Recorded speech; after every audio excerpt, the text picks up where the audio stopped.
Midair collision near Washington, D.C. A heartbreaking aviation disaster unfolded near Washington, D.C.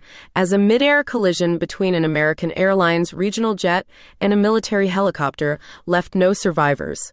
The crash, occurring just before landing, sent both aircraft plummeting into the Potomac River, marking the deadliest aviation accident in the U.S. in over 2 decades.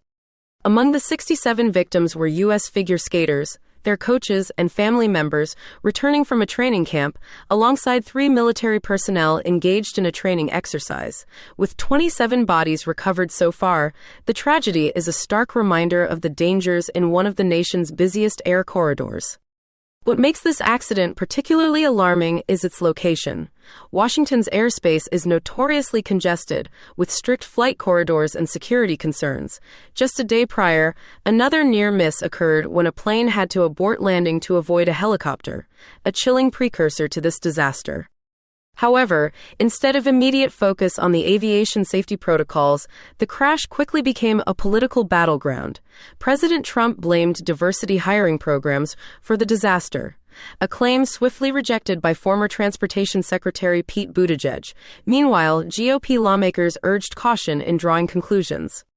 The key questions now. Was this a tragic miscommunication between air traffic control and the pilots? Did the complex and high-risk nature of DC's airspace contribute?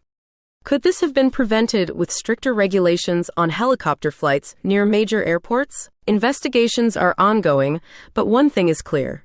This catastrophe exposes serious risks in American air travel, and it may lead to changes in aviation policy moving forward.